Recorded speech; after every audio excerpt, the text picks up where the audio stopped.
Então, vamos começar. Hoje a gente ficou de conversar sobre o capítulo Medicalização na Infância, o tempo de desmedicalizar, que começa na página 114. A gente tem o objetivo de cumprir esse livro, saltando alguns capítulos, como a gente tem feito, até porque alguns capítulos, um tanto quanto, tentam reforçar uma certa ideia que a anterior já até construiu.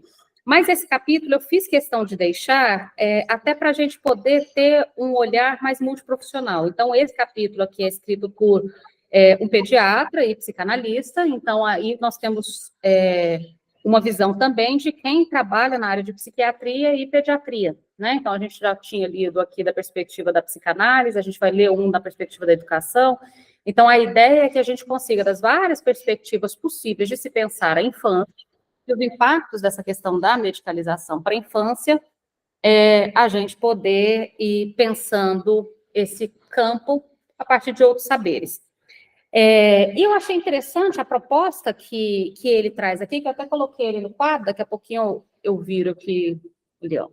Até coloquei ele no quadro, depois aproximo, dessa ideia de pensar a ciência moderna e a ciência pós-moderna. Hoje, amanhã, quem estava em psicopatologia, a gente até conversou um pouquinho sobre, a gente estava falando dos 8 campos diferentes da psicopatologia e diferenciando aí o que está do moderno e da ciência pós-moderna. E ele fez uma separação que eu achei muito bem organizada. Então, vamos começar aí o texto. Vou pedir para todo mundo abrir aí o texto na página 114 e vamos começando por alguns pontos. Né? Então, para a gente falar sobre essa questão da... Deixa eu só abrir aqui. Vou pegar o layout. Bom, para a gente poder falar sobre essa parte da medicalização na infância e tempo de desmedicalizar, ele começa, então, fazendo um contraponto sobre subjetividade e medicalização. Acho que a gente pode, inclusive, pensar entre subjetividade e subjetividade versus subjetividade, ou seja, quando se medica, medica o quê? Quando se medica, medica para quem? Essa é uma pergunta que a gente tem que fazer muito na clínica com crianças. Com adolescentes também, na verdade, tá? Porque, por exemplo, hoje ainda nós temos clínicas de álcool e drogas que aceitam internar crianças e adolescentes de 13, 14 anos a pedido dos pais, porque os pais encontraram maconha no quarto. Então, quando você ainda tem clínicas de reabilitação que topam e conseguem autorização judicial para internar um menor, porque os pais encontraram a butuca de maconha no quarto, é necessário a gente começar a pensar um pouquinho sobre talvez um certo excesso sobre o corpo das crianças e dos adolescentes a partir dos pais. Será que até onde vai esse saber e esse poder dos adultos, dos pais, sobre o corpo das crianças e dos adolescentes? Digo isso em relação à medicação, porque a gente tem relatos constantes de medicações em que as crianças nem chegam a ser levada ao profissional, os pais vão, os pais conversam com o médico, os pais e o médico decidem sobre a medicação e este corpo da criança é medicado. Sendo que a criança nem sabe qual remédio toma, para que ela toma e assim por diante. Então, nem sempre a criança participa do processo de decisão sobre algo que vai acontecer com o corpo dela. E como eu penso que o sujeito, da perspectiva da psicanálise, ele é atemporal, vocês conseguem imaginar que é um tanto quanto assustador alguém decidir sobre o seu corpo sem a sua participação. É só vocês se imaginarem nesse lugar, de alguém colocar sobre o seu corpo um saber a despeito do teu saber próprio, né? Então, esse ponto. Quando se decide medicar, o que se decide medicar? Quando eu digo o que se decide medicar, porque não tem como medicar o sujeito, a subjetividade, a criança, a infância.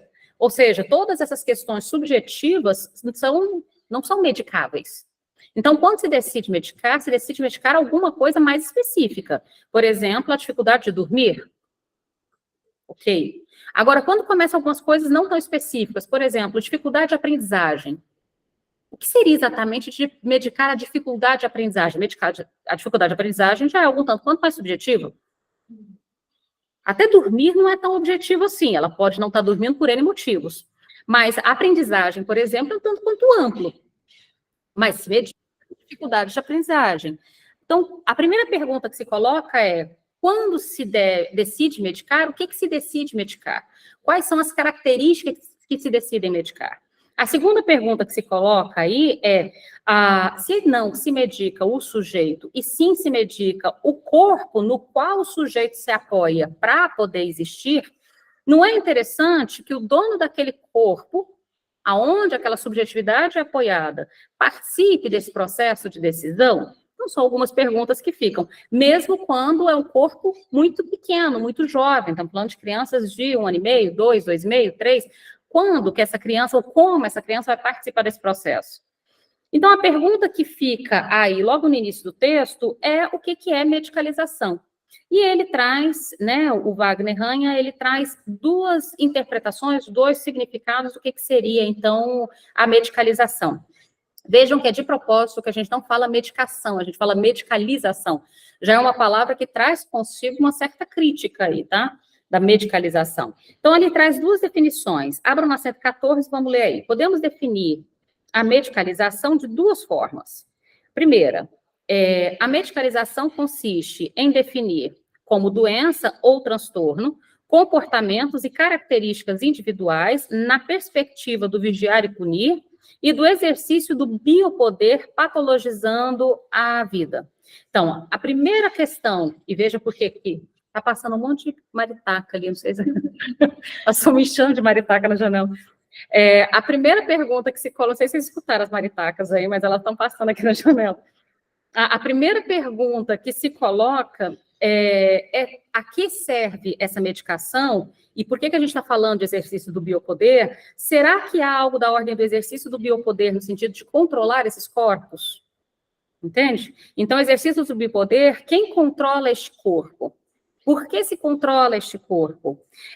Dessa perspectiva de vigiar e punir, controlar este corpo que faz o que eu não concordo? Mas será que este corpo tem que fazer sempre o que eu concordo? Tem que funcionar do modo que eu decido? São perguntas, não tenho resposta a princípio aqui, não estamos fechando resposta para nada. Estamos tentando pensar a quem este corpo deve, digamos, responder, né? Quem pode exercer poder sobre esse corpo? Então, o primeiro ponto é um exercício de biopoder a partir da patologização da vida. De novo, repito, o que é patologização da vida? Se você tem alguém, e isso já foi utilizado em outros contextos, pensem para além da infância, se você tem alguém que é muito questionador no meio de um regime ditatorial, ele pode ser considerado, de algum modo, um subversivo, um excesso, e ser internado até por isso. Uma criança que se recusa a ir com um dos genitores por algum motivo, ele pode ser considerado... Enfim, o que se considera ali escutar? Segundo motivo, a fantasia, então, de poder reduzir as manifestações do sujeito, vamos ler o jeito que está ali, na 114, ou conceituar a medicalização pelos efeitos patologizantes e reducionistas decorrentes da pretensão de um paradigma biomédico ser hegemônico para explicar as manifestações dos sujeitos e seus sofrimentos psíquicos. O protagonista central nessa vertente da psicopatologia é o cérebro, seu funcionamento, sua genética, seu desenvolvimento. Nesse caso, existe um processo de naturalização das diferenças e das manifestações da subjetividade. Então, veja, o segundo motivo para a gente tentar definir a medicalização é essa fantasia de poder reduzir as manifestações do sujeito, poder controlar os seus sofrimentos, ou até reduzir, ou quem sabe fazer com que o sujeito não sofra, reduzir os seus sofrimentos psíquicos. E qual que seria a fantasia disso? Reduzindo as questões do cérebro. Então, imagine que você procure alguém e diga, olha, eu não estou bem, estou triste, acho que estou com depressão. Posso pensar a depressão num contexto amplo na relação dos eixos, das relações interpessoais, na relação socioeconômica, porque você sofreu um episódio de racismo, porque você, enfim, posso pensar nas várias possibilidades que te levariam a esse estado, ou posso reduzir e dizer uma disfunção neuroquímica do seu cérebro. Imagine, por exemplo, pegando o acontecimento que está em pauta e tem que ser colocado em pauta do Vini Júnior de novo, e de novo, e de novo, e de novo.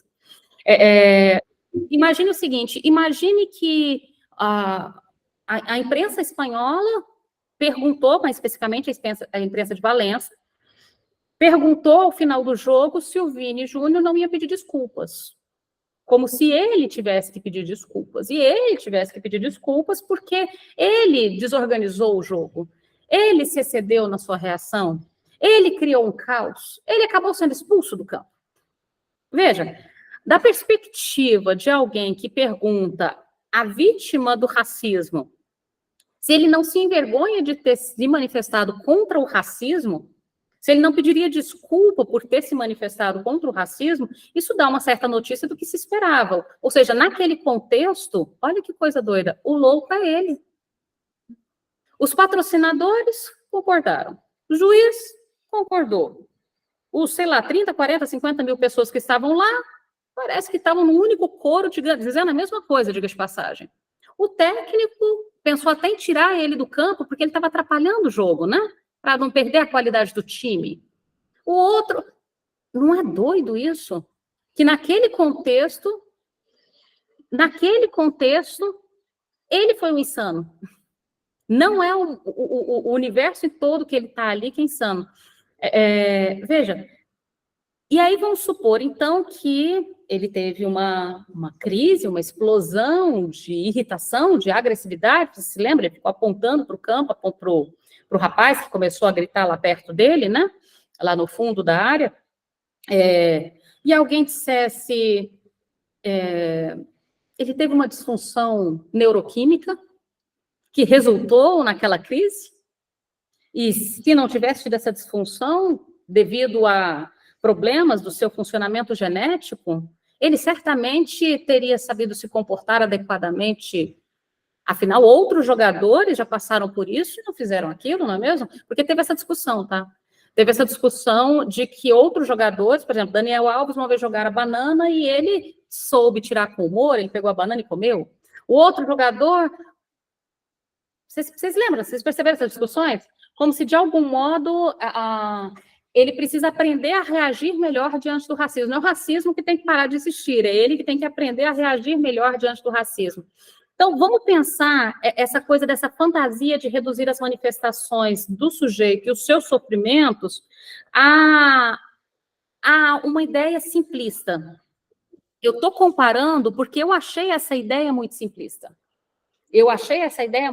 De que todo problema ali é que ele não soube se comportar diante do racismo, que uma vez que existe, ele vai ter que aprender a se comportar, afinal, ele quer o quê? Acabar com o racismo da Espanha?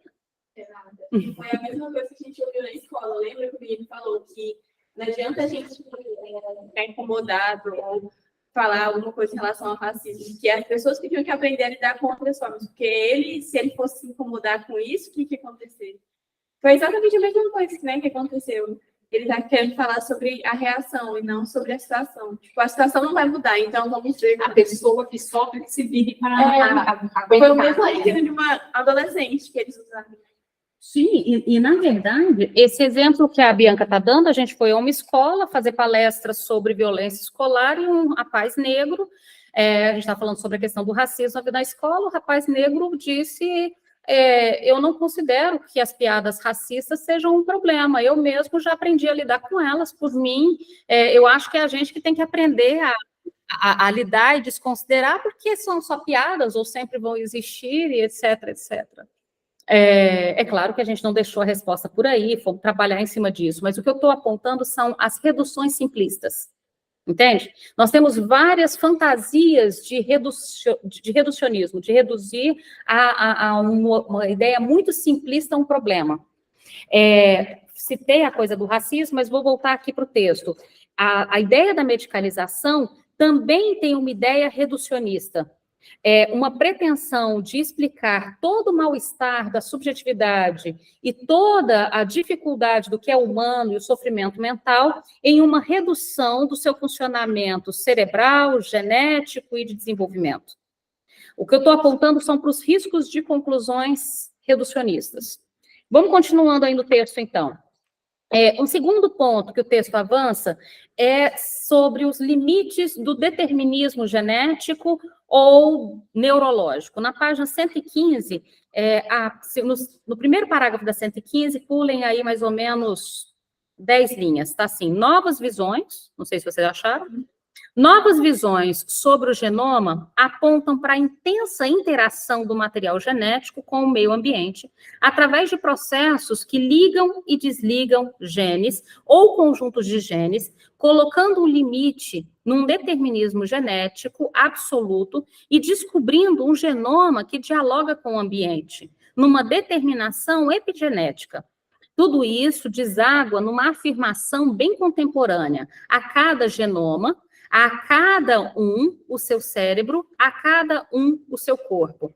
Olha só que interessante. O que é essa ideia aqui? Vocês se lembram do projeto Genoma, no final da década de 90, começo dos anos 2000, uma ideia que você iria fazer um certo rastreamento em que antes de você nascer, você já descobriria se você vai ter depressão, se você vai ser um gênio, ou se você vai ter dificuldade, enfim. Ou, de repente, até antes mesmo de você vir a ser um feto, para que seu desenvolvimento, inclusive, possa ser interrompido a qualquer momento. Em última instância, o projeto Genoma parece ter ideias de decidir quem vai nascer, né?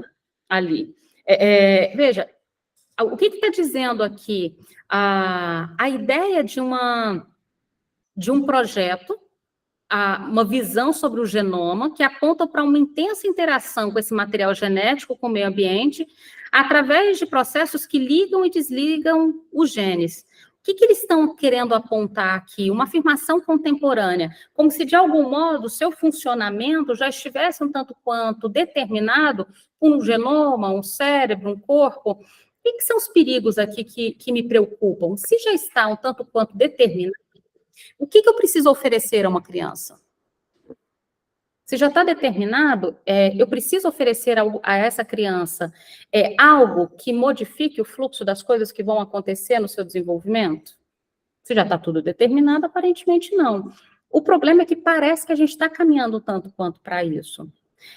Veja, se a gente tem infâncias em que brinquedos são cada vez menos adquiridos, menos pessoas sentam para jogar, brincar ou ler história. As crianças não vão para a rua jogar bola com seus colegas.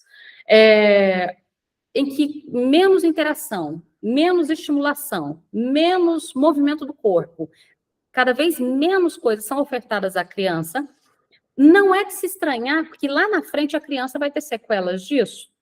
E aí é até curioso, porque, por exemplo, a gente estava até conversando agora no estágio, e uma das estagiárias foi apontar que a criança de 2 anos, que a criança de 2 anos não consegue, segundo os pais, assistir um vídeo completo, então ela fica mudando de vídeos no YouTube, de um vídeo para outro, de um vídeo para outro, de um vídeo para outro. Então ela consegue assistir poucos minutos de um vídeo, já passa para o próximo, já passa para o próximo, já passa para o próximo. Ela tem 2 anos. Então, ela acorda de manhã, ela pega o controle remoto da TV, fica na sala, liga no YouTube, passa de um vídeo para outro, de um vídeo para outro, de um vídeo para outro, e ela não consegue se prender muito mais do que poucos minutos no mesmo vídeo. Então, questionado por que os pais deixavam ela passar de um vídeo para outro, de um vídeo para outro, de um vídeo para outro, que seria o caso, talvez, dessa criança de 2 anos ser colocada para assistir um desenho incompleto e tirarem dela, por exemplo, o controle remoto, para que ela tivesse 2 opções, ou bem ela assiste o vídeo que está passando na TV, ou ela vai brincar de outra coisa. Mas que não desse para ela a opção de que ela passasse o vídeo para outro, para outro, para outro. Porque isso poderia, de repente, deixá-la um tanto quanto dispersa. Afinal, veja, quando você assiste um desenho inteiro, isso eu acho que é muito importante. Quando uma criança assiste um desenho inteiro, ela tem a possibilidade de se identificar com o personagem, de projetar afetos sobre aquele personagem, ela tem a possibilidade de entender uma narrativa, de escutar diferentes vozes, conflitos afetivos, questões emocionais, construções de cada um dos personagens, entende? Então, quando ela assiste um desenho inteiro, ela é capaz, é como se ela estivesse lendo um texto. Ela é capaz de retirar dali toda uma narrativa. Quando ela assiste fragmentos, nada disso acontece. Em fragmentos, ela não se identifica com nenhum personagem, ela não entende a complexidade de nenhum personagem, eles não têm características próprias, são só movimentos e sons que vão passando. Quando apontado para a mãe, então, olha, isso da criança ficar podendo passar de um vídeo para outro, sem se deter em absolutamente nenhum, isso não é legal. Aí a mãe diz, não, mas ela faz isso porque ela tem TDAH, como o pai. E aí a gente aponta. Então, Veja, a criança tem 2 anos, ela nem tem idade mínima para o diagnóstico de TDAH, para começo de conversa. Mas o que a mãe está dizendo? Eu não vou mudar absolutamente nada neste funcionamento, porque já está determinada essa criança, segundo a genética que vem do pai, o TDAH que faz ela mudar de um filminho para outro, de um filminho para outro, de um filminho para outro. O que eu estou apontando aqui, veja, de algum modo, é como se a gente estivesse dizendo que existe um certo projeto que não autoriza essa questão da singularidade ou da subjetividade, ou não precisa. Isso não é uma característica daquela criança com aquele controle na mão. É a característica do TDAH da criança que ela herdou do pai. Mas essa ideia, eu penso, essa ideia da epigenética já é uma coisa menos pior. Menos. Porque ela ainda acredita que tem uma determinação genética, mas que o ambiente chega a mudar o gene, a expressão do gene. Sim. Entendeu? E que então não é só genética, assim, não é só a determinação genética. O ambiente atuaria na expressão genética. Sim, tanto que eu deixei anotado aqui para apontar sobre isso, há algo, então, que a genética não finaliza e que permitem, autorizam a fala sempre sobre singularidade, sobre subjetividade, a partir deste corpo. Então, a cada genoma, a cada um o seu cérebro, a cada um o seu corpo. Esse a cada um modifica alguma coisa, ou seja, não é o mesmo corpo e a mesma resposta ao mesmo corpo. Sim, você tem razão, já tem alguma coisa que se modifica. Então, avançando um pouquinho mais, e aí isso leva à ideia da neuroplasticidade, que eu acho que conversa com o que a gente estava falando do Turkle na semana passada. A ideia dele, então, de que se o cérebro possui uma neuroplasticidade, eu posso supor que interferências culturais impactam sobre o funcionamento neuronal. E aqui ele traz essa mesma perspectiva. Quem tiver online e quiser falar, pode falar também, está até com a caixinha ligada aqui, tá? Na página 116, logo aí no primeiro parágrafo, outro aspecto que corrobora essa concepção sobre as singularidades no campo da psicopatologia, então a epigenética permite algo da ordem da singularidade, diferente só da genética, é a neuroplasticidade, que vai estabelecer a relação inequívoca da constituição do sujeito com a estrutura da rede neuronal, enorme e indescritivelmente plástica, estruturada em sintonia total com os processos de formação e origem do aparelho psíquico, abertos aos acontecimentos da vida e às vicissitudes da relação com outro semelhante, apontando, então, para o eixo constitutivo do processo diagnóstico terapêutico. É bem interessante essa coisa da neuroplasticidade, e eu queria, inclusive, apontar uma coisa que está no Turkle, mas está em outros autores também. Imagine o seguinte, e aqui também ele vai falar sobre darwinismo, sobre evolucionismo, mas pensem o seguinte, quando a gente coloca a questão do corpo e a questão da cultura, é desproporcional, já falei isso hoje cedo, é desproporcional à velocidade em que as coisas acontecem. O corpo, imaginem, no sentido do evolucionismo, quanto tempo demora para uma mudança efetiva no corpo? A gente nem chega a ver, né? A mudança efetiva, milhares de anos. E a cultura? Quanto tempo demora para a gente assistir uma mudança cultural? Milésimos de segundos. Então, tem uma desproporção entre a velocidade que a cultura modifica com a velocidade que o corpo se adapta. Posso apontar para essa diferença? O que significa que essas mudanças tão rápidas da cultura para um corpo que não é capaz de se adaptar nessa mesma proporção, vai haver, inevitavelmente, um certo descompasso. O que o Turkle estava propondo, que eu estava falando na semana passada, é justamente a ideia de que esse descompasso entre a velocidade da cultura e a velocidade das adaptações do corpo levam, por exemplo, à produção de novos sintomas da contemporaneidade. No caso dele, especificamente, ele está falando, por exemplo, sobre o TDAH. Né? E veja, é meio que inquestionável. Eu sei que aqui eu acho que todo mundo aqui está pensando um tanto quanto parecido, porque é um tanto quanto até inquestionável a gente pensar, mas é claro que a cultura modifica numa velocidade que a gente se sente, vez por outra, atropelada por ela. Completamente atordoada pela velocidade da cultura.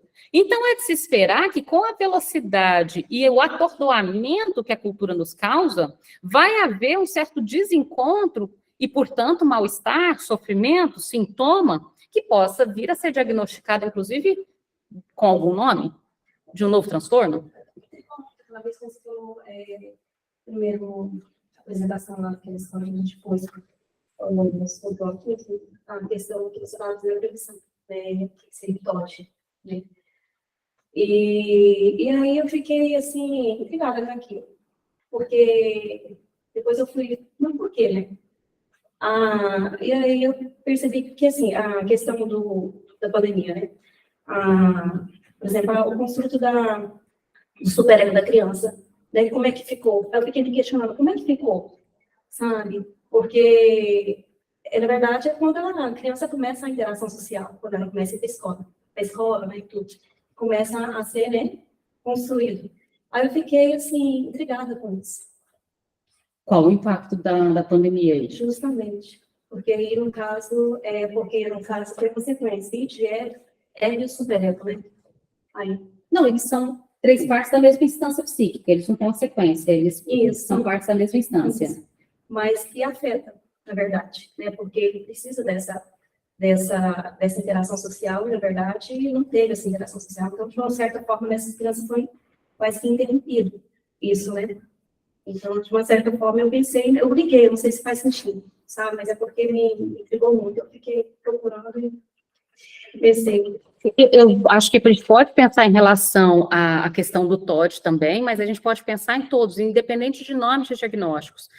Tem alguma coisa curiosa, inclusive a gente vai chegar aí ao final do texto, sobre essa questão da mudança da idade para os diagnósticos, da criação de novos diagnósticos para crianças cada vez mais jovens. Inclusive a mudança da idade para o diagnóstico nos chama muita atenção. Antes a gente falava que a idade mínima para diagnosticar TDAH eram 6 anos, agora na revisão eles mudaram para 3 anos. Então, é possível diagnosticar TDAH em criança a partir de 3 anos, segundo as novas regras do manual.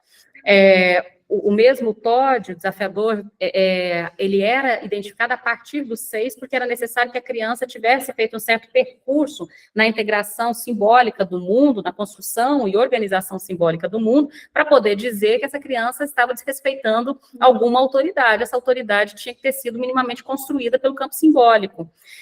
No entanto, na nova regulamentação, nós estamos recebendo diagnósticos de criança com TOD com 3 anos e meio, 4. Então, tem alguma coisa estranha acontecendo nessas antecipações. E aí a gente chega ao final do texto, não sei se vocês se lembram, sobre um novo diagnóstico que surge, então, que é o transtorno de hiperatividade em bebês, né? O transtorno de hiperatividade em bebês, que pode ser diagnosticado do 0 aos 3.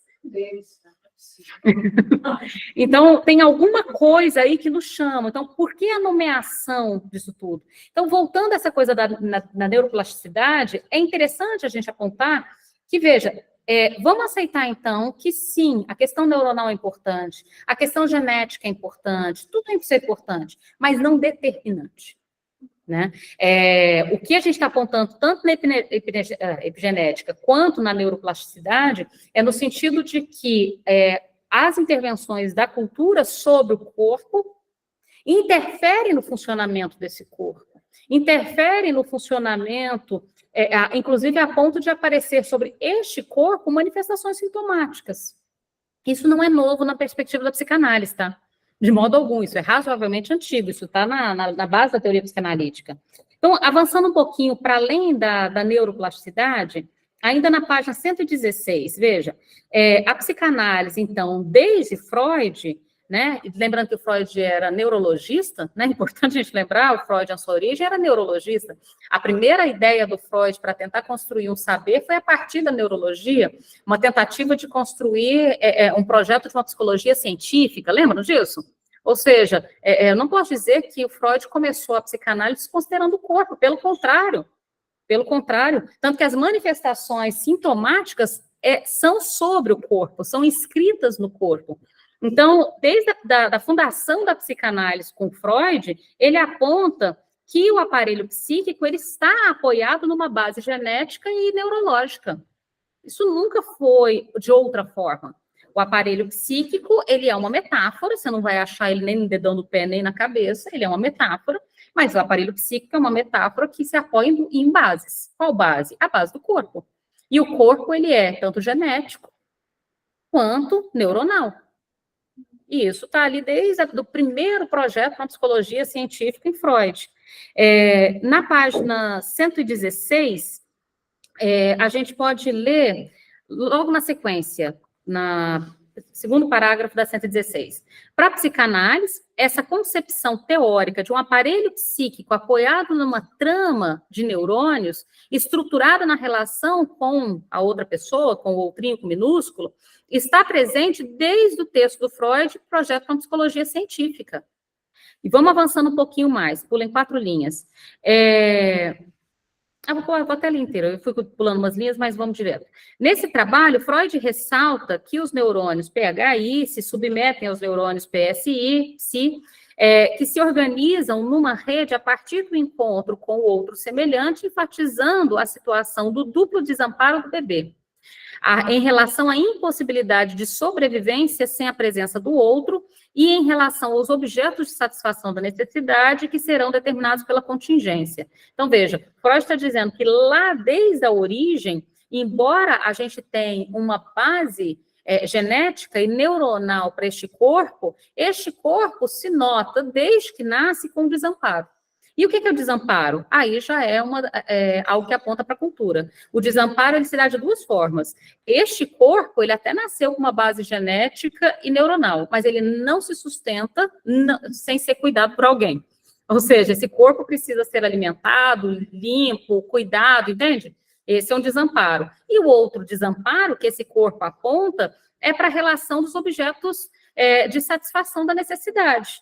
Então, este corpo precisa sugar, este corpo precisa segurar, este corpo, certo? Então, esse corpo, ele nasce a partir de uma base, mas tão logo ele nasce, ele já pede interação. Tanto que um exemplo desse corpo que pede interação tão logo ele nasce é aquele testezinho que se faz na psicanálise com bebês, quando o bebê nasce, poucas horas depois que nasceu, levanta o dedinho, abaixa o dedinho, vocês lembram desse teste? Levanta o dedinho, abaixa o dedinho, lá pelas tantas, o bebê do lado de lá levanta o dedinho, você levanta o dedinho, o bebê levanta o dedinho, e vê isso que você está comunicando. Isso 4 horas, poucas horas depois do neném nascer. Ou seja, este corpo, ele até nasce de uma base genética, mas muito rapidamente ele se vê desamparado. E o desamparo pede um encontro com a outra pessoa, pede o encontro de um cuidado. E aí, continuando aí no texto, ainda na 116, os instintos que funcionam na ordem da necessidade se transformam em pulsões, abrindo-se para o laço com o semelhante e se inscrevendo na cultura. Os encontros, as imagens e a linguagem têm sua causalidade, pois o organismo é permeável ao significante. Isso eu acho legal, essa frase. O organismo é permeável ao significante. Destacando-se, assim, a importância da causalidade psíquica, com apoio nas experiências clínicas com bebês e seus pais. O que é esse? O organismo é permeável ao significante. Talvez esse aqui é o ponto principal. Por que é necessário que a gente tenha os 2 movimentos? Para que serve pai e mãe? Como eu converso para psicanálise. A mãe antecipa, o pai nomeia. Lembram disso? A gente pode, e sinteticamente, a partir de Lacan, colocar isso. A mãe tem a função de antecipar. Como que ela antecipa? Aquele corpo, aquele pedaço de carne começa a chorar e a mãe diz, é fome. Aquele corpo, aquele pedaço de carne começa a chorar e a mãe diz, tá com saudade de mim, né? Tá com a fralda suja. Ou seja, a mãe antecipa, entende? Que aquele corpo não está só chorando, que aquele corpo tem necessidades, busca satisfações, tem afetos que vão se transformar nas pulsões. Ser a pulsão escópica, a pulsão, né? Olhar, voz, esse enlace com o corpo, que começa pela via da necessidade, mas a necessidade, ela é interpretada. Então, essa é uma função ali da mãe. E isso, o Cleiton coloca aqui, essa é a loucura necessária das mães. O que é a loucura necessária das mães? A loucura necessária das mães é que as mães supõem ter um saber sobre a língua dos filhos. A mãe escuta o choro, pra gente é uém é igual. E a mãe diz, não, esse uém é diferente daquele uém. E esse uém significa fome. Aquele uém significa saudade. Ou seja, de algum modo, este corpo é antecipado como sujeito desejante. Deu para entender? Então, qual a função da mãe para a psicanálise? Antecipar essa libra de carne como sujeito desejante. E qual que é a função do pai que vem logo depois? Diga de passagem, o pai só vem depois de antecipado pela mãe, que a função da mãe é antecipar também o pai, né? A nomeação. Então, há algo da ordem da nomeação que é feito aí a partir do pai. Vamos falando sobre isso pouco a pouco. A nomeação, primeiro, essa é uma parte engraçada. A mãe, ela não precisa necessariamente se nomear eu sou sua mãe, porque à medida que ela antecipa que este corpo é desejante e toma para si essa tarefa, meio que a coisa já colou nela. Então é até engraçado. O Lacan vai dizer que uma das coisas mais difíceis de explicar é o que é um pai. Ele diz que, o Freud dizia que para ele a pergunta mais difícil é o que quer uma mulher. O Lacan vai dizer que para ele a parte mais difícil não é responder o que quer uma mulher, para ele a parte mais difícil é responder o que é um pai. Então, a mãe, ela meio que não precisa dizer eu sou a sua mãe. Só o fato dela se apropriar desse lugar, de cuidar desse corpo, de antecipar esse corpo, a função está ali. O pai não. O que faz de um pai pai? Entende? Se a mãe é quem ocupa a função sobre esse corpo, de antecipar neste corpo, um corpo inclusive pulsional, certo? Um corpo desejante, um corpo que busca satisfação, essa é a função que a mãe desempenha ao alimentar este corpo, cuidar desse corpo, escovar o cabelo desse corpo, dar banho nesse corpo, vestir esse corpo, percebe? Ela vai cuidando desse corpo existir. Isso é extremamente importante. Mas e o pai entra onde? Às vezes entra. Mas supondo que esse pai entre, aonde ele entra? O pai tem que se nomear. Eu sou o seu pai, você é o meu filho. No caso do pai, é necessário que ele faça a nomeação.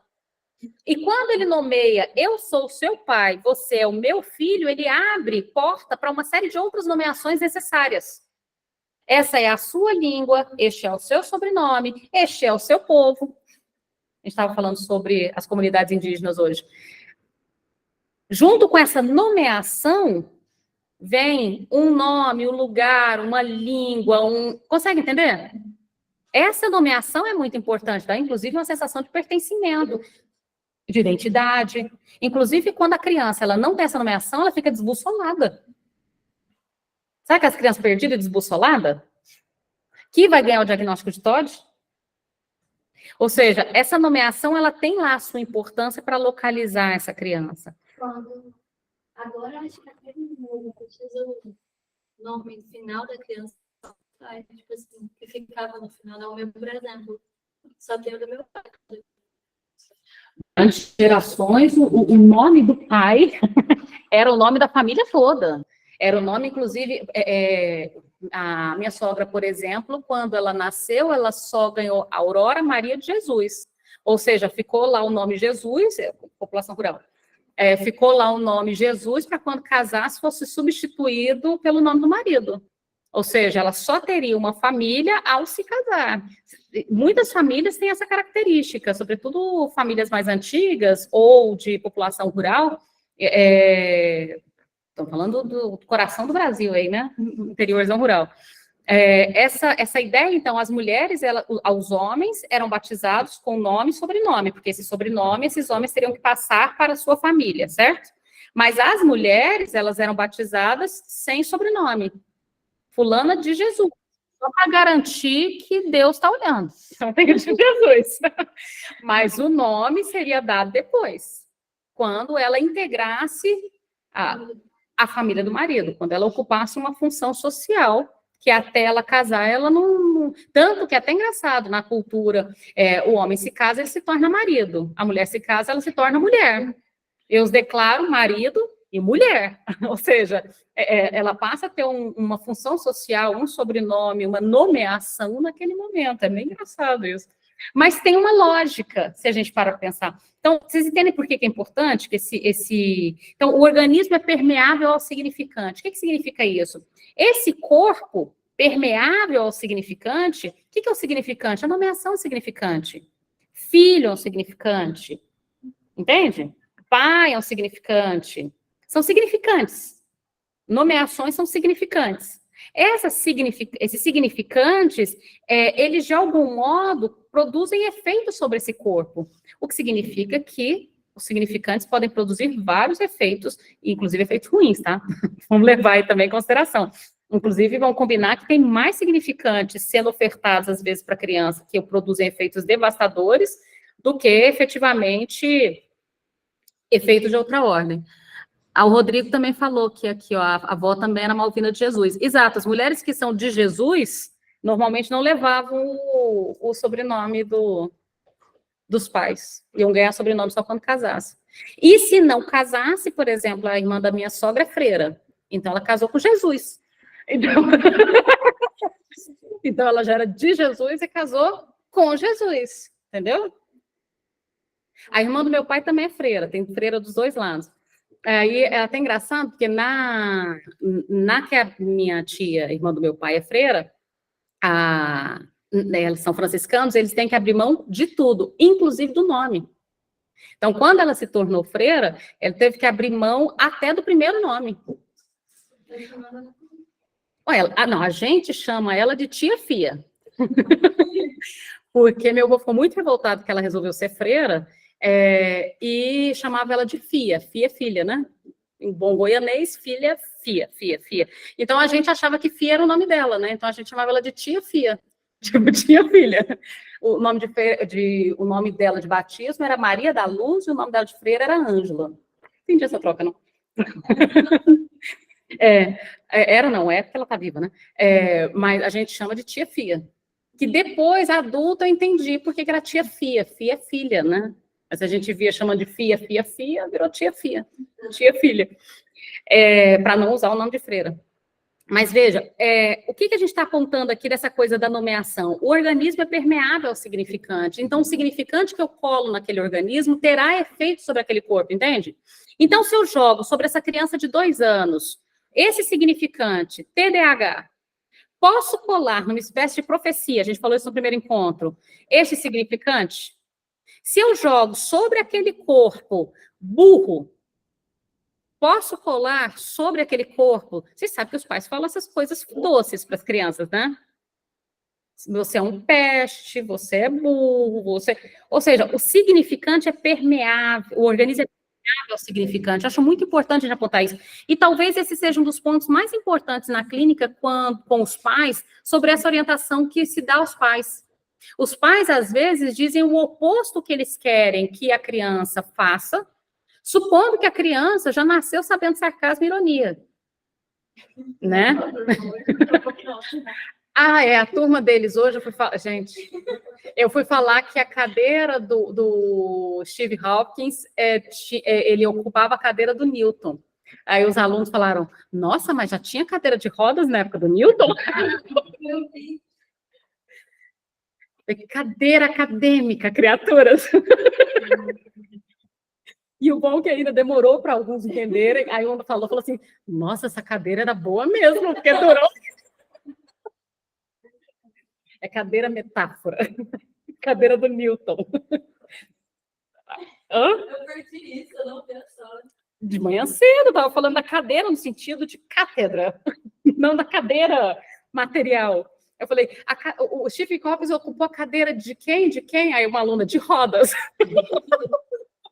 Gente, que horror. Do Newton. Voltando. Veja, por que é importante? Isso aqui eu acho legal da gente pensar. Quem vai trabalhar com crianças, vale a pena apontar para os pais o quanto o organismo é permeável ao significante e que os pais escolham quais significantes eles querem que cole naquele corpo.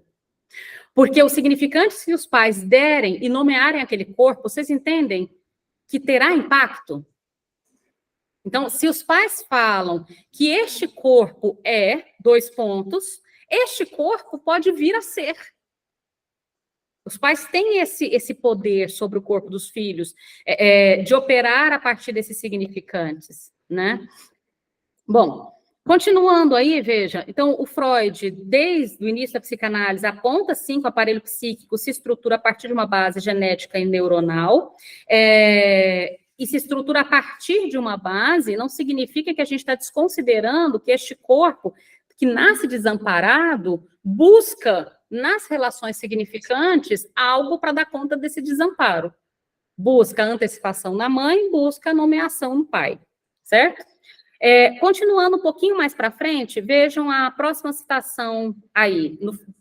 Tanto a epigenética quanto a neuroplasticidade contribuem para dar importante apoio para a formulação de conceitos da psicanálise com crianças, principalmente na clínica com bebês, na qual a concepção de um corpo que se constitui em sintonia com a constituição do aparelho psíquico no laço social é amplamente constatada.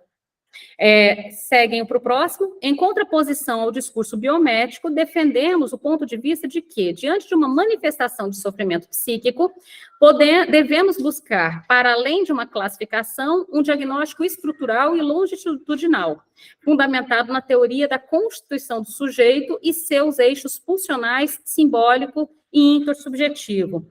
Isso é bem interessante, veja. Aonde que entra a pandemia? Acho que entra o que você estava falando sobre o impacto da pandemia em relação à criança e as consequências diagnósticos que podem vir aí. Se para eu considerar uma avaliação da criança, eu preciso considerar os eixos pulsionais, simbólicos e intersubjetivos, pulsionais, como a gente acabou de dizer, é aquilo que operava ali um lugar de necessidade desse corpo, essa necessidade foi sendo transformada em pulsões, certo? Então, o eixo pulsional esse corpo busca satisfação de algum modo. Esse eixo simbólico, a gente estava falando aí dessa relação com os significantes, com os significados, ou seja, esse corpo que é dito, que é nomeado, que é oferecido significantes a ele, e assim por diante. Temos ainda também o intersubjetivo. O intersubjetivo se dá nas relações desse sujeito com outro sujeito. Uma subjetividade com outra subjetividade, com outras subjetividades. Então, eu preciso entender que, para além da constituição do sujeito, esse sujeito vai sofrer influências, interferências. O sujeito se constitui ali, naquele primeiro encontro entre a libra de carne e o grande outro. Ok, o sujeito ele se constitui num só ato. Ok, mas significa que daí já está tudo resolvido? De modo algum. Esse sujeito que se constitui nesse encontro do corpo com a linguagem, esse sujeito ele será afetado por todos esses eixos. Em relação à pandemia, então, o que considerar? Veja, na pandemia, nós tivemos crianças que ficaram dentro do berço, que ficaram em silêncio, que ficaram sem relações intersubjetivas, ou com relações intersubjetivas diminuídas, entende? Essas crianças que ficaram em espaços confinados, pensando nas cidades que têm apartamentos de 30 metros quadrados, é difícil pensar, mas tem apartamentos de 30 metros quadrados com crianças morando dentro. Né? Então, como esse corpo em confinamento, com limites de satisfações pulsionais e relações interpessoais, qual a consequência para este corpo? Né? Continuando aí na sequência, então, vamos avançar um pouquinho sobre, agora, a epidemia dos transtornos ou epidemia de diagnósticos? É a pergunta que a gente sempre faz, e a gente já sabe a resposta. A gente está tendo uma epidemia de transtornos ou a gente está tendo uma epidemia de diagnósticos? A resposta é óbvia, de diagnósticos. Uma epidemia de diagnósticos não é o mesmo de dizer que é uma epidemia de transtornos. Quando os diagnósticos são dados de modo precipitado e sem a cautela necessária, eles são só, muitas vezes, diagnósticos. Só diagnósticos, não necessariamente uma epidemia de transtornos. Em relação a isso, na página 117, acho que a gente pode começar por aí, veja, segundo parágrafo. A cada nova entidade classificatória estabelecida nos manuais de psiquiatria, vemos a ocorrência de uma nova epidemia. Sim, vemos. Epidemias que são, na realidade, epidemias de diagnósticos. Hoje estamos diante de epidemias de TDAH, TEA, TDDH, sendo este último o transtorno mais recente, tratando-se de uma suposta forma de transtorno bipolar da infância, que é o transtorno disruptivo de regulação do humor. Não, mas esse está super na moda. Criança que fica irritada. Criança que fica irritada, que você fala vai tomar banho, ele joga o celular no chão. Entende? Criança que não chega a ser, por exemplo, como transtorno desafiador, porque ele não te opõe.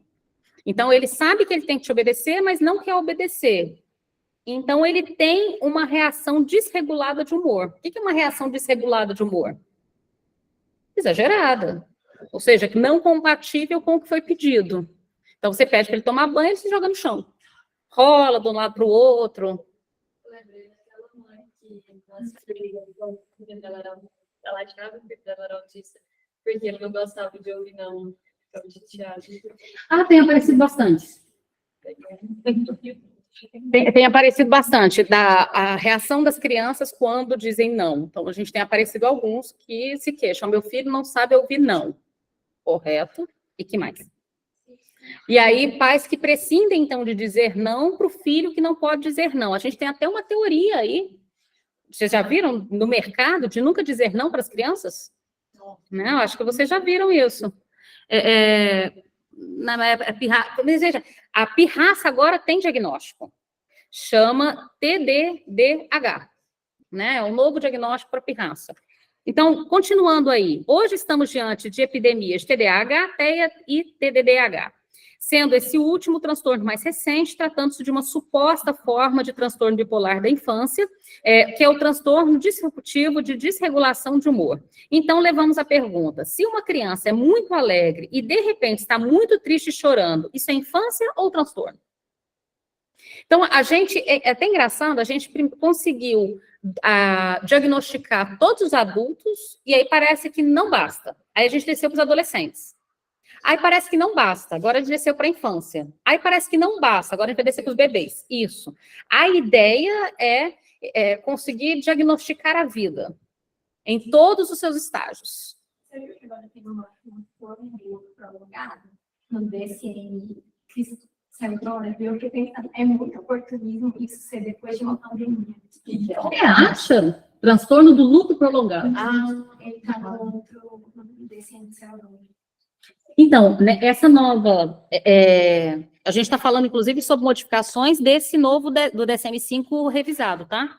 Então, o DSM-5 revisado, pós-pandemia, ele mudou a idade para os diagnósticos de vários transtornos da infância e surgiram alguns relativos, por exemplo, ao luto. O transtorno do luto prolongado depois de uma pandemia que matou só no Brasil mais de 700 mil pessoas...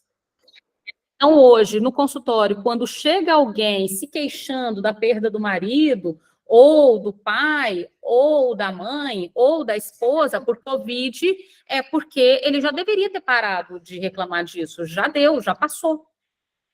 Né? Está prolongado demais.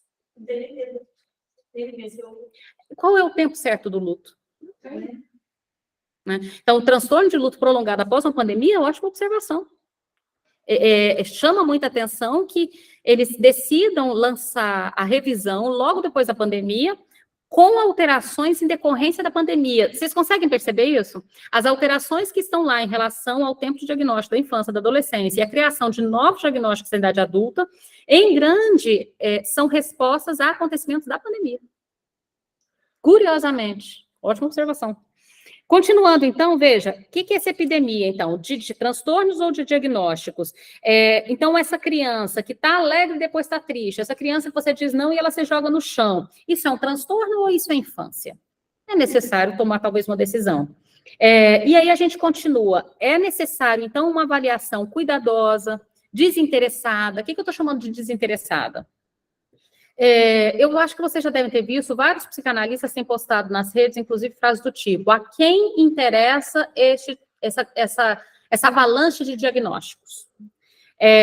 Qual o interesse? Quem ganha com isso? Quem lucra com isso? Essa pergunta vem a partir de um livro que foi lançado nos Estados Unidos, ainda não saiu tradução inteira para o Brasil, só de pedaços, que é Complexo Industrial do Autismo. Esse livro, que chama Complexo Industrial do Autismo, faz uma denúncia de um mercado trilionário no mundo em torno dessa explosão de diagnósticos. Então, é necessário a gente observar que há um ganho, inclusive financeiro, por detrás disso. Então, quando a gente fala de uma avaliação desinteressada, é uma orientação interessante de observar o seguinte, por exemplo, Você leva um neuropediatra que ele montou uma clínica multiprofissional, em que todas as pessoas que trabalham lá são funcionários dele, certo? E aí ele contratou os analistas do comportamento, os ATs, TOs, fono, musicoterapeuta, se tiver espaço até ecoterapia, se couber cavalo, ele vai colocar lá também. Então, veja, vamos supor que, então, esse cidadão de bem montou este empreendimento. Eu posso dizer que quanto mais diagnósticos ele tiver, mais o empreendimento será um sucesso? Aí ele indica as terapias dele, tomar clínica. Claro, claro, isso é muito importante. Então, o que eu estou apontando do diagnóstico desinteressado? Eu desconfio muito quando há um lucro financeiro por detrás. E aí eu enfatizo muito a necessidade das instituições públicas avançarem, conseguirem suprir mais claramente esse trabalho. Porque o diagnóstico vindo, talvez, das instituições públicas, os CAPs infantis mesmo, estou falando, talvez ele seja um diagnóstico um pouco mais desinteressado. Não sou ingênua, eu também sei que eles deixam passar o diagnóstico que deveria ser para não ter que gastar dinheiro na rede, tá? A gente tem um interesse pela outra via, economizar dinheiro. Mas, supondo que o dinheiro é importante, e supondo que o dinheiro pode interferir no modo em que essa criança vai ser observada, ou pode até antecipar um diagnóstico, eu fico um pouco preocupada e aponto, então, a necessidade de uma avaliação que seja cuidadosa, multiprofissional, ética e desinteressada. Nesse sentido, recomendo a avaliação multiprofissional não dentro da mesma instituição, porque dentro da mesma instituição não é multiprofissional de verdade. Está submetido ao patrão. Posso estar sendo muito, como que eu vou dizer, paranoica, de que alguém, em prol de algum lucro financeiro, enviesaria as avaliações, mas vamos correr o risco aí de dizer que talvez. Então, talvez seja interessante que essas avaliações não sejam feitas dentro da mesma instituição, que ela seja multiprofissional e, de preferência, considerando diferentes saberes teóricos, né? Continuando aí, ainda na página 117, sobre essa questão, então, que para se avaliar uma criança, é necessário que essa avaliação seja cuidadosa, multiprofissional, com uma série de profissionais diferentes, na 117, logo no final, último parágrafo. É um grande desafio interdisciplinar e multiprofissional a avaliação de um caso de bebê, e estabelecer de forma cuidadosa em que momento em que se coloca num espectro que vai, como afirmamos, da criança típica, da atípica, do problema, do transtorno e da doença. Disso, a clínica da primeira infância se ocupa. Então, ele está apontando aqui, sobretudo no caso de crianças muito pequenas, sobretudo no caso de bebês. Estabelecer de forma cuidadosa, talvez implica em, ao invés de nomear um diagnóstico, acompanhar o tratamento. Entende? Até que se tenha material suficiente para que essa nomeação não seja uma antecipação. E aí, vamos continuar em relação aos conflitos dos paradigmas científicos. Esse eu até organizei no quadro. Marcos, diga. Boa noite a todas, todos. Quando você estava falando da relação subjetividade-cultura,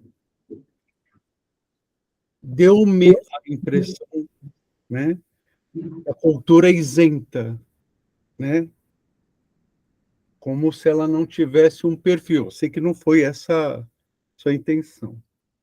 E conforme foi desenrolando, né, a leitura, a gente vê que tem uma cultura interessada, né?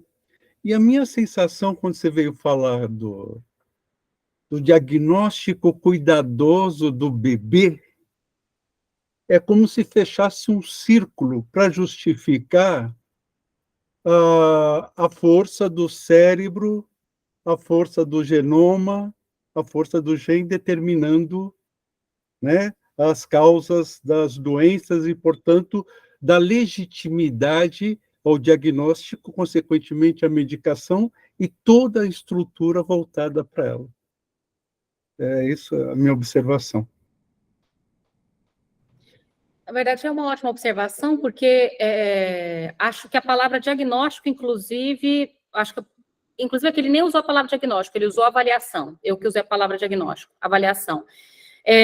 Porque, de fato, veja, se o bebê ele ainda está no processo de receber da cultura, né, as suas manifestações, e a cultura, a gente pode falar até assim, a cultura não existe, sei lá quais são as influências que esse bebê vai receber, de fato, talvez tenha que se observar este corpo na cultura pelo maior tempo possível. E, se puder, interferir em alguns pontos da cultura que possam causar danos a este serzinho que cresce. Isso a gente pode fazer. Tem razão, acho que a palavra diagnóstico e bebê na mesma frase é um grande problema. Acho que a palavra que, inclusive, o texto coloca, avaliação, no caso de um bebê, e não diagnóstico, seja mais adequada. Mas, assim, aí a questão a própria avaliação já coloca sob suspeita, né? Já liga uma luzinha, um alerta, que, opa, então o que será que tem? Aí já vai, entendeu? Já vai dando um curto-circuito, né? Na cultura. Tá, então esse menino, essa criança já está sendo submetida, querendo ou não, a quem queira, né? A um diagnóstico, mesmo que seja uma avaliação, entendeu? Acho que acaba afetando esse jogo. Velado, mas real. Ótima observação. É interessante, eu pensei agora, por exemplo, no inventário de risco para o desenvolvimento infantil, né? A gente tem o inventário de risco para o desenvolvimento infantil, que é uma avaliação aplicada em crianças de 0 a 18 meses. A proposta do inventário de risco para o desenvolvimento infantil é que eu não aplique só em algumas crianças, mas que eu pense para todos os bebês, de 0 a 18 meses, em todos os bebês. Tanto que nas novas carteirinhas de vacinação de alguns municípios, o daqui, inclusive, ela já consta na carteirinha de vacinação. O inventário de risco de desenvolvimento infantil, no estado de Goiás, ele já consta ali, junto com aquela tabelinha do Piaget de desenvolvimento, já consta ali junto. É interessante eu pensar, porque se eu parto do pressuposto de que é interessante observar todos os bebês, eu não estou carimbando nenhum. Então, é interessante que haja uma avaliação constante, um olhar constante, um olhar cuidadoso de todos os bebês, e não só no sentido, porque o que o inventário de risco de desenvolvimento infantil propôs? Olha, a primeira infância não se trata só de medir e pesar o bebê, medir, pesar e vacinar. Existem outras coisas para se avaliar na primeira infância. Eu posso avaliar o olhar, eu posso avaliar a interação com a voz, eu posso avaliar como essa criança se alimenta, a introdução, as primeiras manifestações vocais. Existem outras coisas para eu poder observar nessa criança, e isso é muito interessante. Então, o inventário de risco de desenvolvimento parte do pressuposto de que essa criança ela não pode ser olhada só como um corpo biológico, porque até essa proposta do inventário, o bebê na primeira infância, ele só ia ao pediatra e ele era analisado basicamente como um corpo biológico. Peso, medida, vacina. Não estou dizendo que isso não é importante, estou dizendo que a ideia depois, e essa ideia já tem mais de década, é de que, e se esse neném for avaliado para além do corpo biológico? E se esse neném for avaliado para questões da subjetividade, da interação, do afeto, do olhar, da voz, ou seja, das pulsões, que é o que o inventário de risco de desenvolvimento propõe. Acho que o que se aponta aí, é muito importante, se eu supor que eu tenho que avaliar este bebê e não aquele, este bebê já cresce com essa marca. Estou sendo avaliado por quê? Que erro há em mim? Acho que essa observação é interessante. Ou seja, este bebê e aquela família já criam essa criança com essa marca. Isso eu acho que é importante, realmente. E aí, será que a gente não está produzindo, então, antecipando, entrando na indústria, né? A gente já não está, então, construindo a possibilidade de um adoecimento antecipado? Boa observação. Foi isso que eu entendi? Tá certo, Marcos? É isso.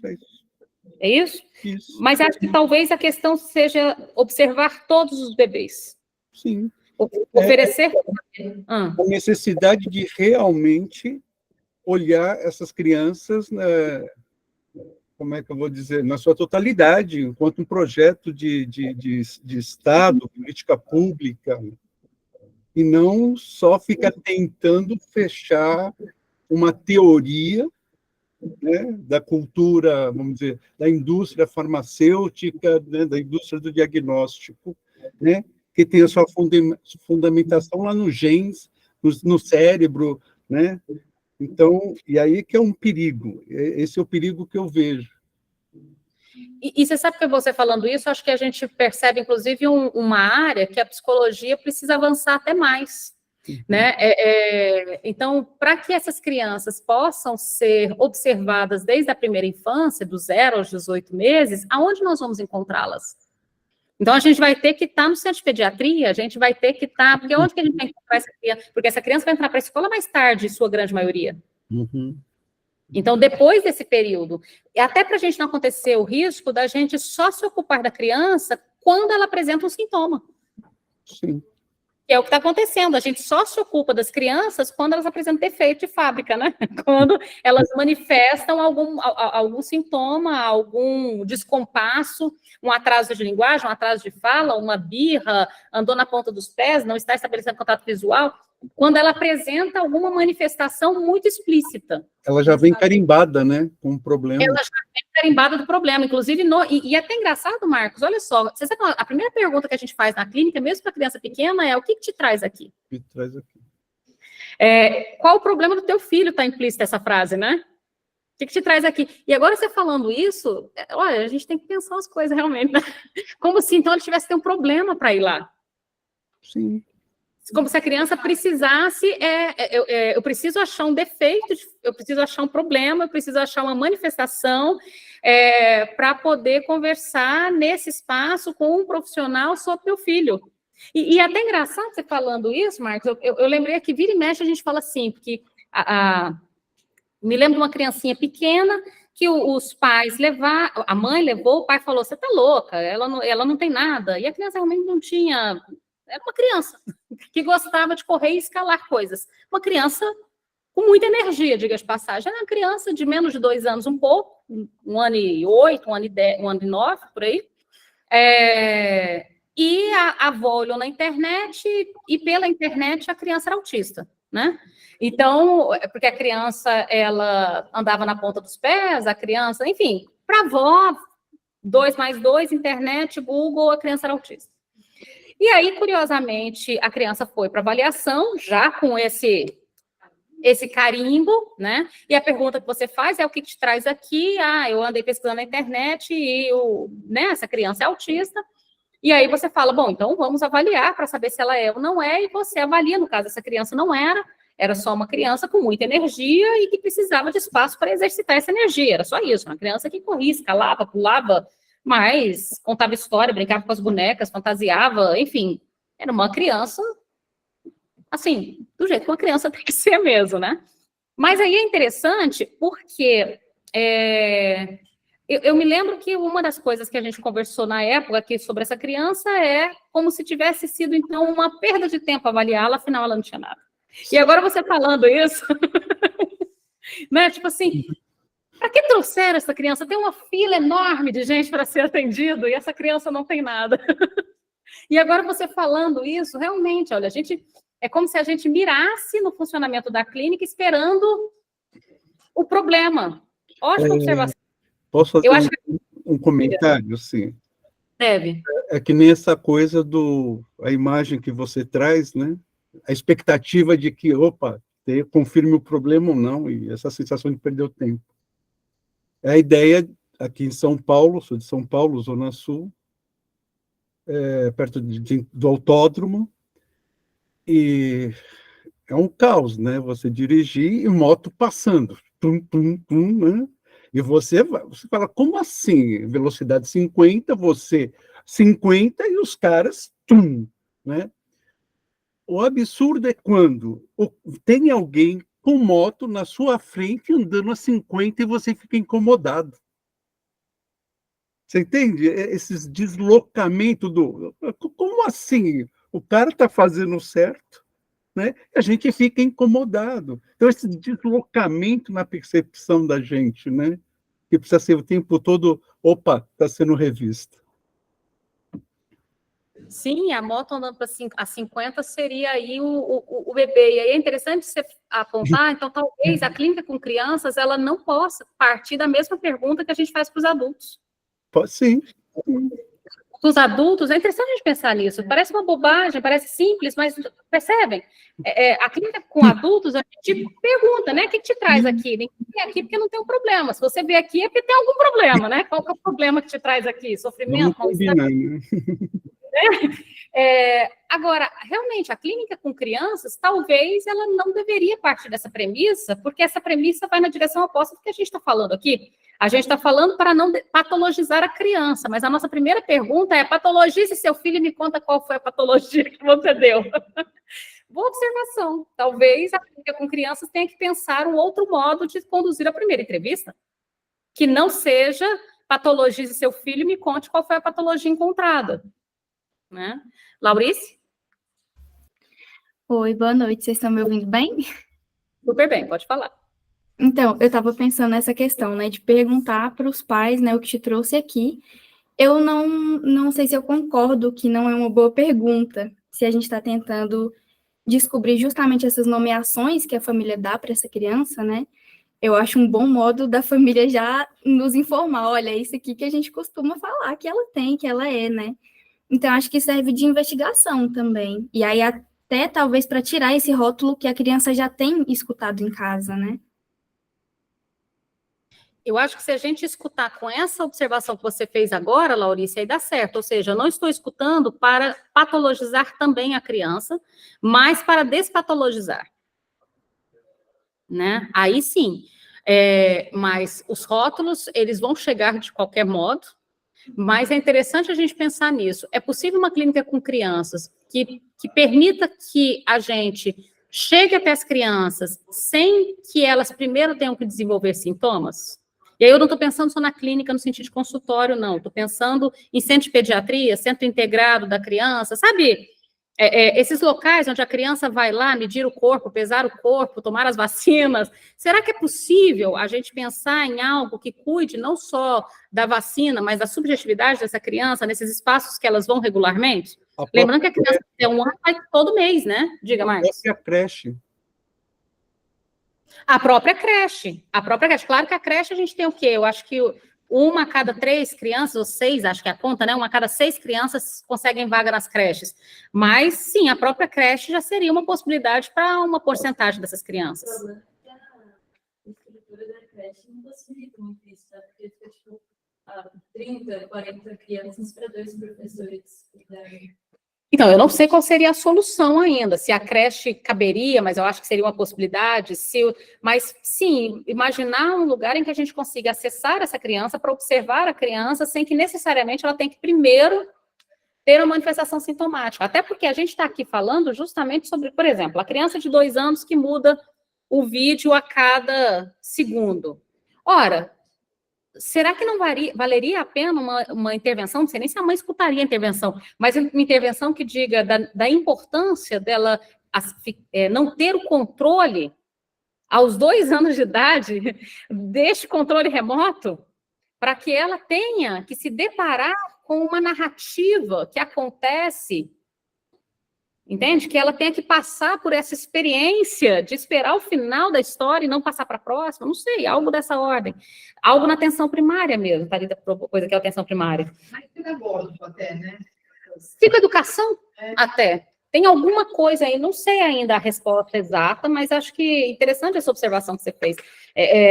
Se a gente está falando de despatologizar, implica em escutar, né, como a Laurice apontou, essas nomeações para poder, inclusive, desmistificá-las, mas também se trata de tentar encontrar um modo de atender essas crianças sem que necessariamente elas venham já com uma insígnia, né, de um defeito, digamos assim. Na página 118 a 120, eu até coloquei mais rapidamente para a gente não gastar tanto tempo aí nessa parte. Ele faz uma organização muito bem organizada, muito simples, sobre a diferença entre a ciência moderna e a ciência pós-moderna. Eu coloquei ali no quadrinho, ó, tá vendo? Dá para tentar aí em casa?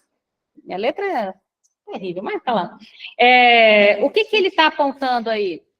Veja, vou chegar para o cantinho, a transcendência versus imanência, ciência moderna versus ciência pós-moderna. Ou seja, do lado aí da ciência moderna, o método científico, a ideia de dedução, até coloquei maçã ali para vocês se localizarem onde está no texto, ou seja, que uma maçã que cai aqui nos dá notícia sobre alguma coisa que vai acontecer em algum outro ponto do universo, né? A ideia, então, de um universo uno, de um universo simétrico, um universo que possa ser previsível, uma transcendência biológica, entende o sofrimento psíquico como uma desregulação do cérebro, ou seja, essa ideia da ciência moderna tem uma certa ambição, eu diria até uma ingenuidade, de poder prevenir, controlar, saber antecipadamente sobre o universo. Eu digo uma certa ingenuidade porque é como se, de algum modo, não houvessem imprevisíveis no universo. Mas você tem a ciência pós-moderna, que já vai para outra linha completamente diferente, inclusive com a teoria do caos. Então, do lado da ciência pós-moderna, do lado da ideia de imanência, você tem o conceito de complexidade, a teoria do caos, a ideia de incerteza, no lugar da previsibilidade, a incerteza. O sofrimento humano, então, não se reduz ao orgânico, não se reduz ao neuronal.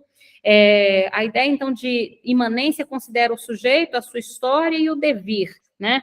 Esse conceito de devir é um processo de mudança pelas quais a gente se passa. Então, na vida, o tornar-se mulher, da Simone de Beauvoir, o tornar-se capaz, ou seja, o devir é um tornar-se ao longo da vida, né? Essa divisão que ele faz aí dos conceitos, dos paradigmas, coloquei, senão a gente não dá tempo da gente ir avançando, eu coloquei aí, separei algumas partes entre das 118 a 120, mas não vou me deter muito aí, não. Basicamente, ele está tentando localizar aonde que a psicanálise está nessa ideia entre a ciência moderna e a pós-moderna. Bom, eu consigo supor que todo mundo já entendeu que a psicanálise não vai trabalhar com uma dedução, método científico, universo previsível, que a psicanálise está mais aqui para a teoria do caos, né?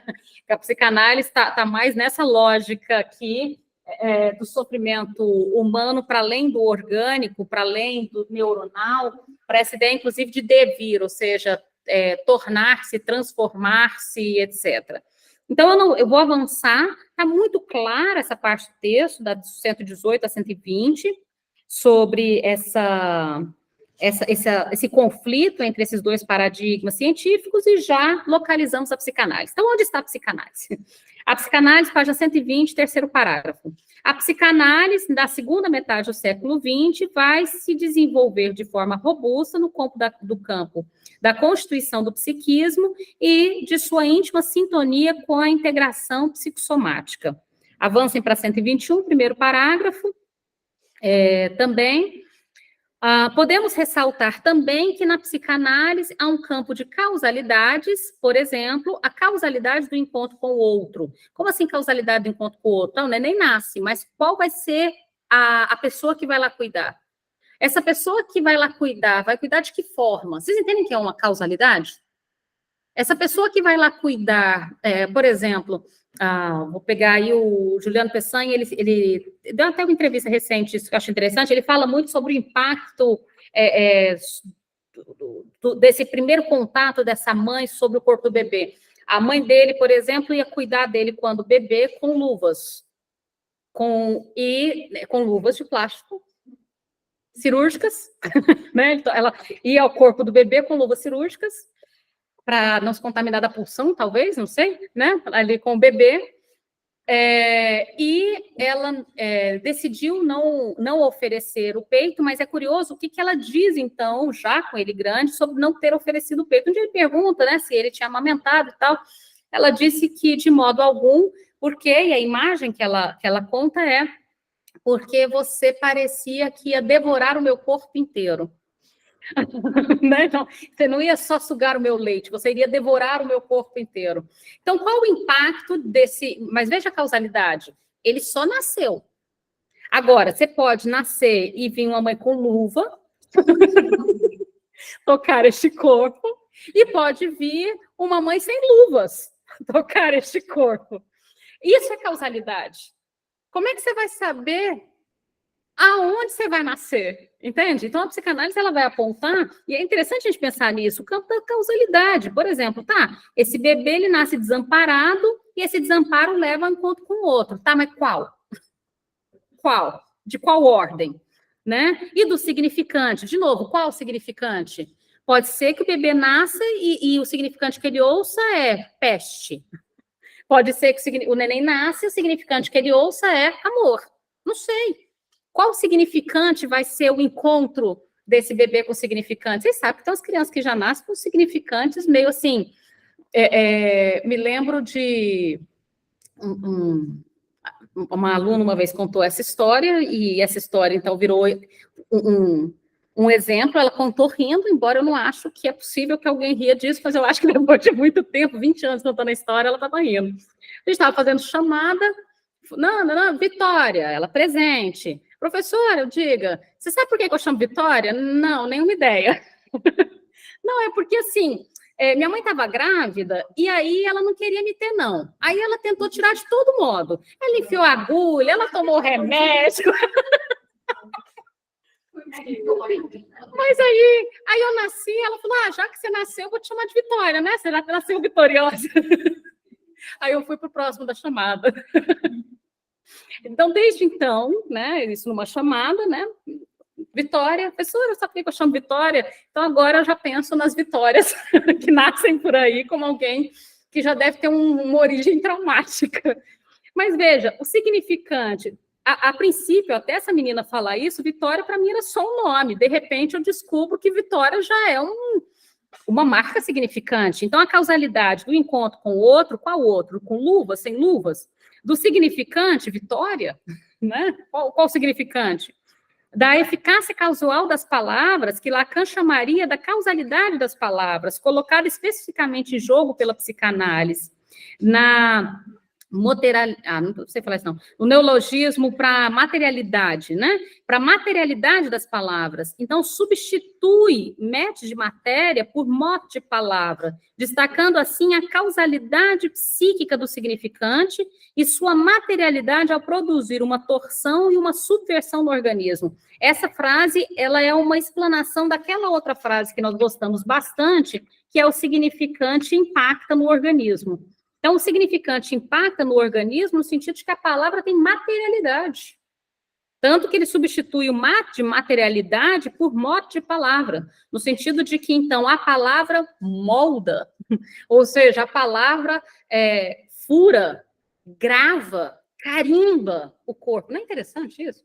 E qual que é a causalidade? Como diabos você vai saber qual significante, qual jogo de palavras vai ser oferecido ao teu corpo quando você nasce?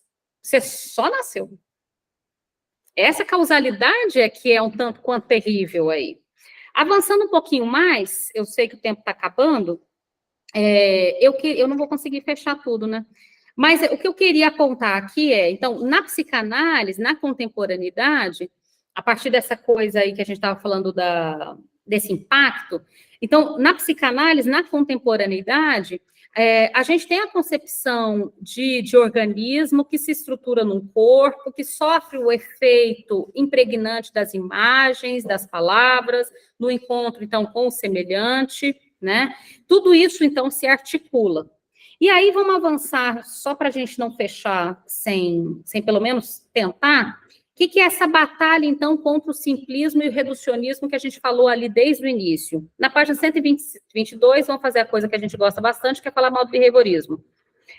A questão da medicalização da vida está nessa nova concepção do embate com as disciplinas de orientação biomédica, em que o simplismo behaviorista, agora denominado cognitivismo comportamental, TCC, e o reducionismo neuropsiquiátrico renovam a sua antiquada indumentária pré-psicanalítica, ou seja, pré-psicanalítica porque é ali, da ciência moderna e não da ciência pós-moderna, pré-psicanalítica ressignificando o reducionismo biológico. Então, a gente está assistindo, e isso talvez seja muito preocupante, uma espécie de reinauguração do reducionismo biológico com uma nova roupagem. Com essa roupagem, entende? Como que a gente lida para esse reducionismo biológico que vem com essa nova roupagem? Madu? Oi, Renata. Eu queria perguntar para você e para quem mais está aí, tanto aqui online quanto na sala, se vocês conhecem um método que chama TDSC, que é tipo, pelo menos aqui tá de uns eletrochoques. Aí tem uma psicóloga que eu encontrei aqui em Goiânia, que ela faz isso com umas crianças, que ela atende crianças assim muito novas, de uns 5. Aqui tem uma terapeuta ocupacional que já está fazendo. Crianças de 5, 6 anos, e aí ela fala, tipo assim, ela defende que é para diminuir a ansiedade. E aí eu não sabia que isso existia, achei um absurdo, porque as crianças sentadinhas lá, com umas coisinhas assim na cabeça, uns fiozinhos, e lá para diminuir a ansiedade, tipo, crianças muito pequenas. Então, eu li sobre, até tem alguns estudos, até de universidades razoavelmente sérias sobre isso, falando que são impulsos elétricos que não geram qualquer alteração. Então, se não gera qualquer alteração, não sei para que usar, né? Realmente não sei para que usar. Mas sim, e podem ser utilizados, isso me chamou muita atenção, por psicólogos e por TOs. Então, numa frequência maior, só pode ser aplicado por neurologistas, e numa frequência mais baixa de estimulação elétrica pode ser aplicado por psicólogo. Mas eles alegam que é uma estimulação baixa que pode ser aplicada por psicólogo justamente porque não sofre influência. Então, para que usar? Porque, se for na frequência alta, teoricamente, seria um ato médico, não seria um ato, eu não sei nem como que seria um ato psicológico, gente, eu não sei como que seria um ato da prática clínica do psicólogo. E se é uma frequência baixa, a ponto de ser liberada para ser aplicado por psicólogos ou terapeutas ocupacionais, por que efetivamente?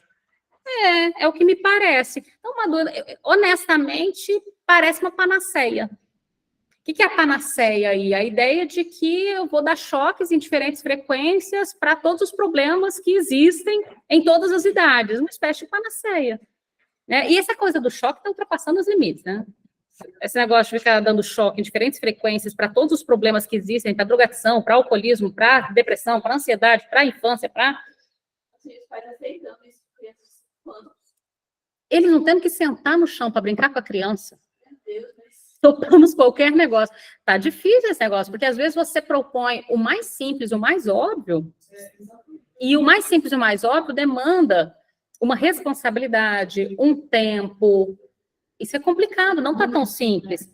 Para a gente poder fechar, porque deu 7 horas, a única parte que ficou faltando aí foi sobre essa questão da medicalização e da desmedicalização. E aí, página 122 em diante, a gente vai voltar nesse ponto, até porque o texto termina, e é muito importante a gente apontar isso, a medicalização chegando aos bebês. Então, de novo, a gente tinha, até a última revisão, um certo cuidado dessas medicações avançarem na infância, mas a partir dos 6 anos. De repente, pulou para 3, e agora a gente está falando dos bebês. Né? Então, essa ideia, qual é o impacto disso?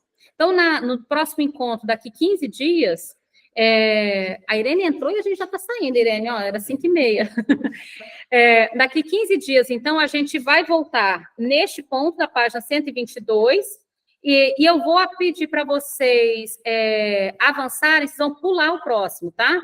Inquietação diante das transformações de gênero. Lembra que a gente falou que vai pular algumas? A gente vai pular esse e vai pular o próximo para a educação, porque a gente viu um da psicanálise, um agora de um pediatra, que é pediatra e psicanalista, e vamos agora para um da educação. Então, na página 146, o lugar da psicanálise, os desafios da educação inclusiva. A gente está tentando, então, abranger as diferentes influências dos diferentes campos de uma equipe multiprofissional. Tudo bem? Então, até daqui 15 dias, a gente só termina essas 3, 4 páginas que faltaram e vamos para a página 146. Tá certo? Tchau para quem está presente. Tchau para quem está online.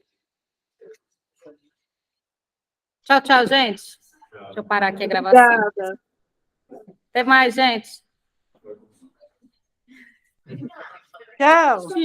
Aula Tchau, top, tchau. hein? Obrigada.